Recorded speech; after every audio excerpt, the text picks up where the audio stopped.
Hello student, कैसे हो आप लोग। आप सभी का आज के वीडियो में बहुत बहुत स्वागत है।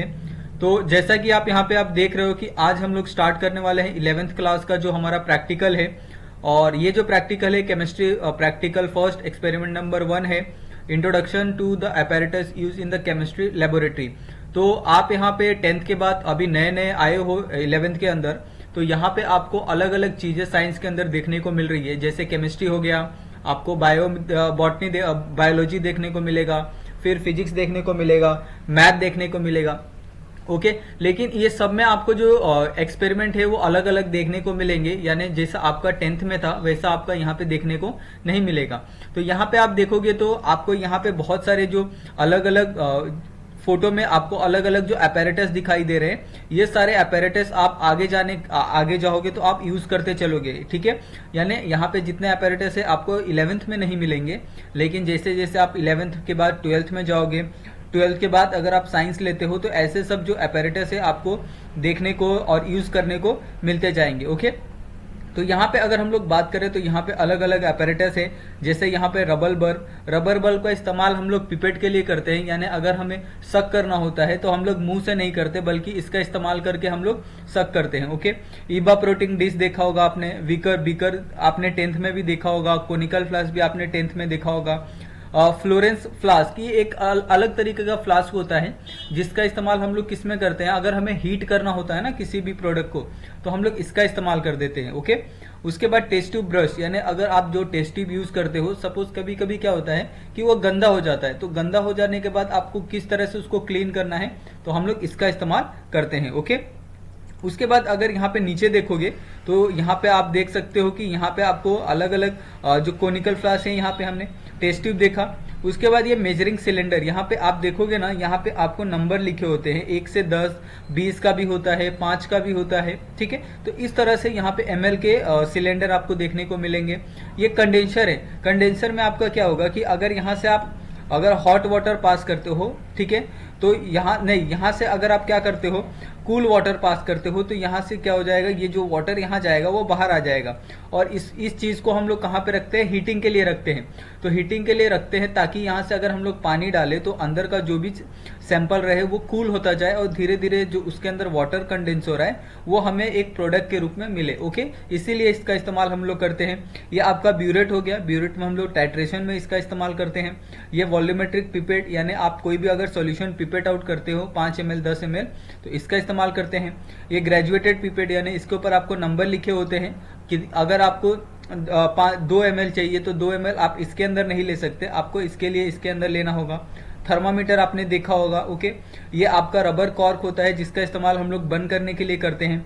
वायर गॉज, ये आप एक तरह का जो हीटिंग मटेरियल होता है, यानी इसके ऊपर रख के आप क्या कर सकते हो, जो आपका बीकर होता है, ये सारी चीजों को आप हीट कर सकते हो। ओके, ये आपका क्रूसिबल हो गया, ये आपका मोटर एंड द पिस्टन हो गया, या फनल भी आपने देखा होगा। Ceramic gauze, pair of tong, ये आपका टोंग है जिसका इस्तेमाल हम लोग पकड़ने के लिए करते हैं। ओके, कैंप, ये देखो क्लैंप देखा होगा आपने, ये क्लैंप का इस्तेमाल हम लोग टेस्ट ट्यूब होल्डर के रूप में भी कर सकते हैं, या फिर अगर हम लोग कोई टाइट्रेशन कर रहे हैं तो उसके अंदर इसका इस्तेमाल हम लोग करेंगे। ओके, ये रहा आपका टेस्ट ट्यूब होल्डर, यानी इसके अंदर आपको क्या करना होता है, टेस्ट ट्यूब डालना होता है। ठीक है, और इस तरह से आप क्या कर सकते हो, किसी भी टेस्ट ट्यूब को होल्ड करके रख सकते हो। ओके, ये आपका बैलेंस है, यानी आपको अगर कोई चीज वेट करनी है, अगर सपोज आपको बोला जाए कि आपको कोई केमिकल के ऊपर आपको एक्सपेरिमेंट करना है आज, और वो केमिकल आपको बोला जाए कि सिर्फ आपको 1 ग्राम वेट करना है, तो आप उसके लिए जो आपका नॉर्मल वाला जो सब्जी वाले के पास होता है वेइंग मशीन, आप उसके अंदर तो 1 ग्राम वेट नहीं कर सकते। ओके, और इसके लिए हम लोग क्या करते हैं, अलग सा जो वेइंग मशीन होता है बहुत ज्यादा एक्यूरेट होता है, इसका इस्तेमाल हम लोग करते हैं। ओके, ये आपका रिंग स्टैंड है, और यह आपका क्या क्ले पाइप ट्रायंगल है। क्ले पाइप ट्रायंगल का इस्तेमाल हम लोग अगर हीटिंग के लिए करते हैं, और ये किसमें अगर आप वाटर बाथ करते हो, वाटर बाथ एक अलग टर्म है, आपको आगे जाके समझ में आएगा कि आप लोग क्या करते हो, एक टब के अंदर पानी लेते हो। ठीक है, यानी आपका जो एक तरह का बर्तन होता है, उस बर्तन के अंदर आप पानी लेते हो, उसको हीट करते हो, और उसके अंदर आपको हीट के अंदर अगर आप किसी बीकर को डालते हो हीट करने के लिए, तो इसका इस्तेमाल वहां पे करते हैं, इसके ऊपर आपको रखने के लिए होता है। ओके, और ये आपका नॉर्मल सा जो बर्नर है। ओके, तो इस तरह से आपने ये सारी चीजें देखी है, और यहाँ पे उनके जो अलग अलग एप्लीकेशन है यानी अगर मेजरिंग सिलेंडर है तो मेजरिंग सिलेंडर कौन कौन से टाइप के होते हैं वो यहाँ पे बताया है। वॉल्यूमेट्रिक फ्लास्क है तो वो कितने कितने के होते हैं, ठीक है, यानी 50, 100, 250, 500, 1000 ml। तो ये सारी चीजें आपको आगे जाके यूज करने को मिलेगी, क्योंकि मैं ये डे टू डे लाइफ में यूज करता हूँ, इसके लिए मैं यहाँ पे आपको बता रहा हूँ कि ये सब आपको 11th में देखने को नहीं मिलेगा, लेकिन आप जैसे जैसे हायर एजुकेशन में जाओगे वैसे वैसे आपको ये सब सारी चीजें इस्तेमाल करने को मिलती है। ओके, उसके बाद यहाँ पे पिपेट हो गया, रिंजिंग ऑफ पिपेट, किस तरह से आपको रिंज करना है पिपेट को, वो चीजें जितना भी यहाँ पे आपको दिया है ना ये लेबोरेटरी वाला, ये सबसे पहले आपको पढ़ना है। ओके, आपको इसके अंदर से समझे या ना समझे, लेकिन आपको इसको 2 बार पढ़ना है। लेकिन अगर आप यही सेम चीज अगर 2 बार अगर पढ़ के जाओगे, भले आपको पढ़ते टाइम ना समझे, लेकिन जैसे आप लैब में कदम रखोगे और उसके बाद जैसे जैसे सारी चीजों को आप देखोगे ना, तो आपको पूरा अच्छे से याद आ जाएगा कि हमने ये टर्म पढ़ा था कि इसके अंदर ये होता है, इसके अंदर हम लोग को इस तरह से सारी चीजें करनी होती है। ओके, उसके बाद यूज ऑफ पिपेट किस तरह से करना है वो यहाँ पे आपको लिख के दिया गया है। ओके, तो जैसा हमने कहा है कि आपको पूरा जो थ्योरेटिकल पार्ट है बच्चे लोग वो पढ़ के जाना है। ओके, ताकि आपको पूरा अच्छे से, अगर आप साइंस ले रहे हो तो आपने कुछ समझ के ही साइंस लिया होगा, और साइंस पूरा आपका प्रैक्टिकल बेस है। आपको थ्योरी, इसके अंदर जो थ्योरी भी होती है ना वो प्रैक्टिकल के थ्रू ही निकलती है। तो आप इस बात की टेंशन ना लो कि आपका अगर प्रैक्टिकल थ्योरी में अगर नहीं हो रहा है तो, लेकिन आपका जो प्रैक्टिकल होता है ना, प्रैक्टिकली साइंस का सबसे मेन बेस होता है। अगर आपका प्रैक्टिकल क्लियर है तो आप किसी भी क्वेश्चन का आंसर आसानी से दे सकते हो, चाहे ऑर्गेनिक केमिस्ट्री हो गया, इनऑर्गेनिक केमिस्ट्री हो गया, फिजिकल केमिस्ट्री हो गया, ये सारी चीजें भी यहाँ पे आपको आएगी। ओके, तो आपको बिल्कुल भी टेंशन नहीं लेना है, बस आपके प्रैक्टिकल के ऊपर ध्यान देना है। अगर आपका प्रैक्टिकल अच्छे से परफॉर्म होता है तो आप आसानी से किसी भी टर्म को याद कर सकते हो। ओके, उसके बाद यहाँ पे आप देखो कि एमसीक्यू दिया है, यानी मल्टीपल चॉइस क्वेश्चन होते हैं।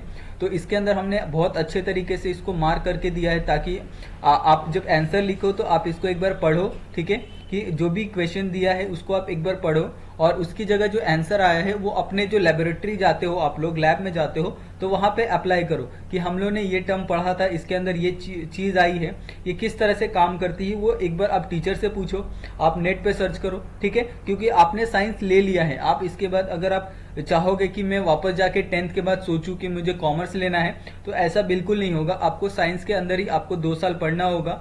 आपको 2 साल बहुत अच्छे तरीके से साइंस में अगर इंटरेस्ट आ जाएगा, अगर आप प्रैक्टिकल पे ध्यान देते हो तो, ठीक है, क्योंकि बहुत लोग बोलते हैं कि साइंस हार्ड होता है, लेकिन बिल्कुल ऐसा नहीं होता है, बस आपको प्रैक्टिकल अच्छे से करना होता है। ओके, तो इस तरह से यहाँ पे आपको पांचों के पांचों एमसीक्यू के आंसर यहाँ पे हमने ऑलरेडी आपको टिक मार्क करके दिए हैं, तो आपको इसके अंदर कोई भी टेंशन लेने की बात नहीं है। ओके, उसके बाद यहाँ पे आप शॉर्ट आंसर देखते हो। शॉर्ट आंसर में आपको सिर्फ जो टर्म आपको ऊपर पूछे गए थे, यानी आपको थ्योरेटिकल में जो टर्म पूछे गए थे वही टर्म के बारे में यहाँ पे आपको एक्सप्लेन करना है, और कुछ नहीं, बस उसको क्या है क्वेश्चन के रूप में यहाँ पे पूछ दिया है। ओके, कि why is the necessary to rinse the pipette after washing with the water, यानी आपने पहले ही थ्योरेटिकल में पढ़ा था, तो आप आसानी से इस चीज का आंसर दे सकते हो। तो जैसा मैंने कहा था कि आपको हर एक टर्म को पढ़ना है, आप 1 बार या 2 बार पढ़ लीजिए, भले आपको याद हो या ना हो, ये बहुत अलग बात है, लेकिन आपको 2 बार उसको पढ़ना है, क्योंकि जैसे आप पढ़ोगे ना, और उस चीज को आप बिल्कुल, मैं ये नहीं कहता आप 1% भी उसको समझिए मत, ठीक है, सिर्फ आप रट लीजिए। जैसे आप क्या करते हो, हिस्ट्री जैसे आप पढ़ लेते हो कभी कभी, सिर्फ आपको अगर पढ़ने के लिए बोला जाए तो आप कैसे दिमाग अपना ऑफ करके आप कैसे रीड कर देते हो, वैसे ही आप रीड कर दो। ओके, लेकिन अगर जैसे ही आप लैब में जाओगे ना, तो वो सारी चीजें अपने आप याद आ जाएगी, ठीक है, कि हम लोग ने रेंज करने के लिए क्यों कहा था, रेंजिंग क्यों इंपॉर्टेंट होता है। ओके, और उसके बाद अगर हम लोग why do not remove the air bubble from the nozzle of burette, तो नोजल के ऊपर से हम लोग ब्यूरेट, जो ब्यूरेट होता है उसके ऊपर से नोजल क्यों हम लोग रिमूव नहीं कर सकते। What is the simple method of getting the correct reading of burette. Okay, तो उस सिंपल मेथड क्या है, किसी भी ब्यूरेट का अगर रीडिंग हमें निकालना है टाइट्रेशन के थ्रू, तो वो हम किस तरह से कर सकते हैं। Okay, why is necessary to rinse the burette after washing with the water, अगर हम लोग ने इस्तेमाल किया है किसी भी ब्यूरेट को, तो इस ब्यूरेट को वापस वॉश करना क्यों जरूरत है, क्यों जरूरी है, ठीक है, ये सारी चीजें। Always take a 0 mark of the lower meniscus as the starting point of every titration, give reason, यानी हम लोग कोई भी टाइट्रेशन करते हैं तो अगर आप ब्यूरेट के अंदर अगर लेबल करते हो किसी भी सॉल्यूशन को, तो वो सॉल्यूशन हमेशा लोअर मेनिस्कस क्यों होता है, ठीक है, ये आपको ध्यान देना है, और इस ये क्यों होता है ये आपको जानना है, ये पूछना है आपको, तभी आपको इंटरेस्ट आएगा साइंस के अंदर। ओके, ये आपको रीजन देना है। और जो सबसे लास्ट वाला क्वेश्चन क्या है कि observe the chemistry laboratory apparatus on the page number 4 and right the name in the space provided. Okay, तो यहाँ पे ऑलरेडी हमने जितना भी अपैरेटस इस्तेमाल हो सकता है आपके साइंस के अंदर, वो सारे के सारे अपैरेटस, वहाँ पे जो छोटे अपैरेटस है वो सारे के सारे ऊपर मेंशन किए हुए हैं। मैंने क्या बोला? छोटे अपैरेटस। ओके, आगे जाके आप सोच सकते हो कि आप छोटे छोटे अपैरेटस देख के आप इतना एक्साइटेड हो रहे हो, तो आप बड़े बड़े जब अपैरेटस देखोगे तो आपको कितना मजा आएगा। तो आप साइंस को बहुत अच्छे फन वे में आप पढ़ सकते हो। ओके, तो यहाँ पे जो हमारा पहला एक्सपेरिमेंट था वो बच्चे लोग यहाँ पे हम लोग खत्म होता है। फिर भी अगर आपको इसके अंदर कोई डाउट है तो आप लोग कमेंट कर लो मुझे, और जो भी आपको डाउट है आप ओके, जो भी आपको पूछना है केमिस्ट्री प्रैक्टिकल रिलेटेड, आप सारे के सारे डाउट पूछ सकते हो। ओके, बच्चे लोग हम लोग मिलते हैं नेक्स्ट प्रैक्टिकल में, नेक्स्ट वीडियो बना के। Okay, thank you so much, मिलते हैं हम लोग नेक्स्ट वीडियो में।